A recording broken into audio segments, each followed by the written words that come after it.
So, if you're ever looking to sell your practice, you might be wondering, how do I ensure the value is maximized? Is it revenue? Is it profit? Is it EBITDA? Well, I want to share something with you that is very, very key to somebody that may be looking to buy your practice that you may not yet have realized. So welcome to another episode of the Business of Hearing podcast, the podcast for private practice hearing care clinic owners that want to grow reputation, recognition, and revenue in a fast changing marketplace. So today's conversation is a little bit of a unique one, and I want to start it with a little bit of storytelling. And it's storytelling based on a personal circumstance. So when I was 17, I had a spell working at McDonald's. My now wife, then girlfriend, had a job at McDonald's. I really wanted a job at McDonald's. I had high aspirations quite naturally. And she managed to swindle me an interview. I got the job. I worked at McDonald's. And what I immediately realized is how good that business is at building cogs in a machine. They have a system, they have an operation, they have a process, and then they install individuals into those roles to carry out specific elements. But everyone in that process is unbelievably replaceable. There's no dependency on anyone. No one really holds any skill set or knowledge in their head, maybe experience, but only experience about handling people or experience about how process works, or the fact the milkshake machine needs like an extra little nudge if it breaks, right? The majority is all process driven and individual cogs in the system.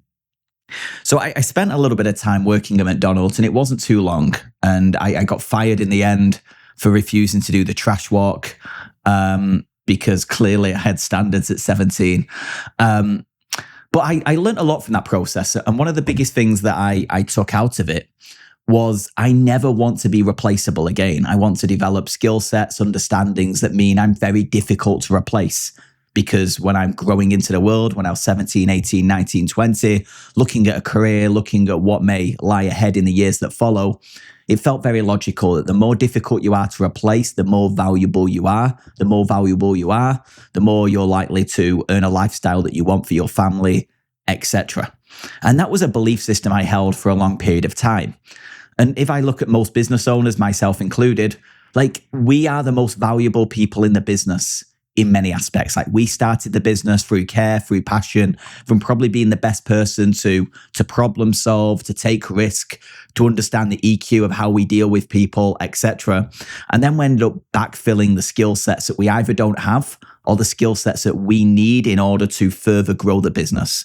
We need more providers so we can see more patients, so we break through revenue ceilings. We need front office in place because we can't spend the time answering the phone and scheduling appointments because we're busy over here. Then eventually we get to a point where we try and fill all of our roles so we can work on the business. Now, the puzzle with that, and especially when it comes to the valuation of your practice, is one of the biggest things that any buyer will ever look at, which will either help your valuation or hinder your valuation, is owner dependency.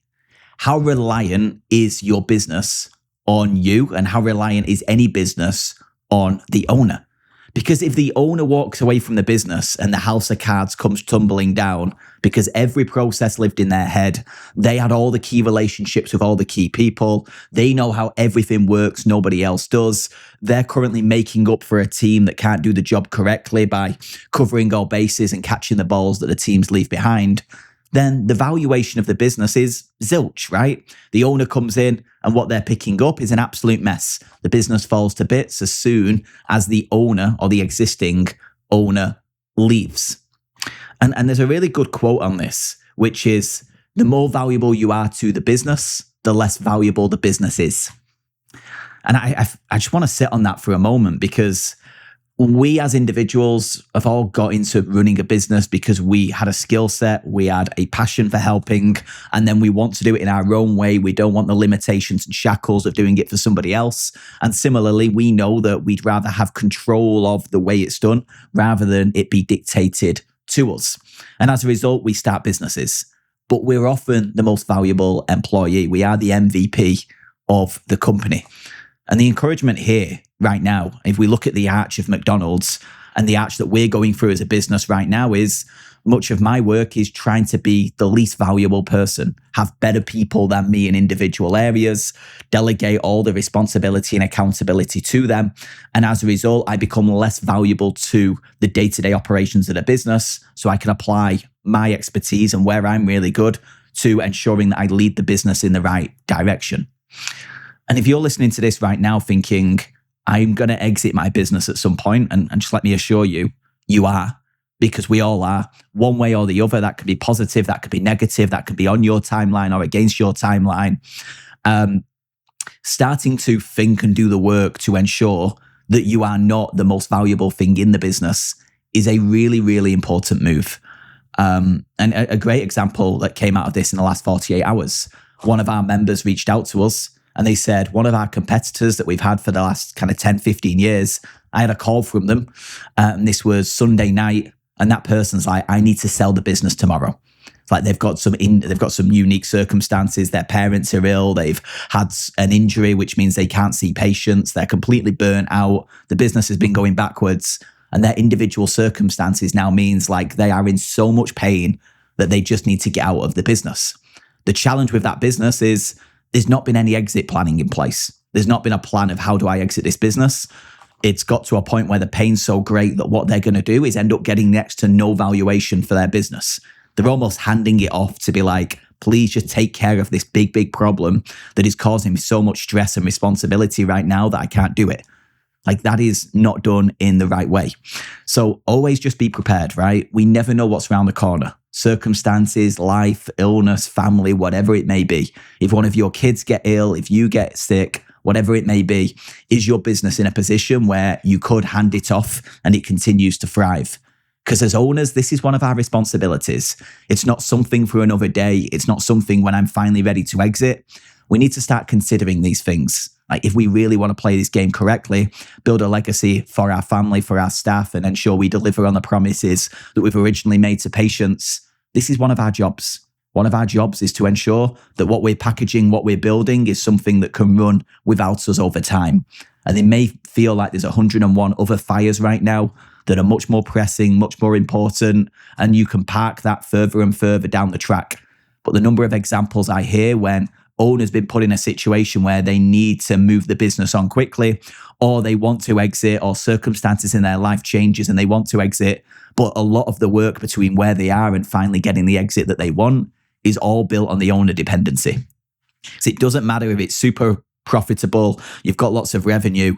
If you step out of the practice and everything comes falling down, the valuation is significantly reduced, and the risk for any buyer is a lot higher. I think any buyer would have a business that has less revenue, less profit, less EBITDA, but it's a machine. It runs without you pulling all the strings and keeping your finger in the dam, because as soon as you take that finger out, if the water comes pouring through, that's not what anybody wants. So taking that from the McDonald's story, this is, I think, what we're all guilty of. We all want to be irreplaceable. We all want to build skill sets. We want to stack skills. We want to be an audiologist. We want to learn marketing. We want to be the best person at helping patients make decisions. But if you become so valuable to the business that the business cannot be valuable as a result, then that is a problem. So the more you can spread that, the more you can start to build a team that has processes and SOPs in place. So it's not a case of it's all in your head and you're relying on a few employees that if they go, the whole knowledge base and the history of the business comes crumbling down. This is unfortunately, one of the pleasures and privileges of being a business owner. Like we've got to make these decisions. We've got to do this work, because if we don't, then we're playing a very, very risky game, because things may be good today, but you never know what's around the corner. And the more you can be prepared for that, the better you'll sleep at night.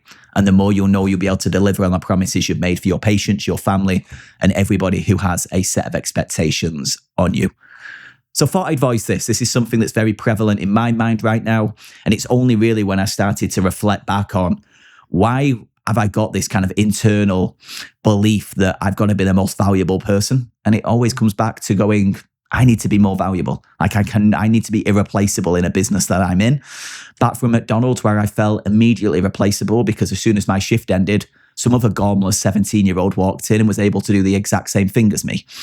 But having that understanding and how that carries through to business, we often now, when you get to certain elements in business, need to unlearn the skills that have got you here. If you're the best person at the thing that your business delivers, that becomes a weakness when you reach a certain stage, rather than the strength that got you to where you are today.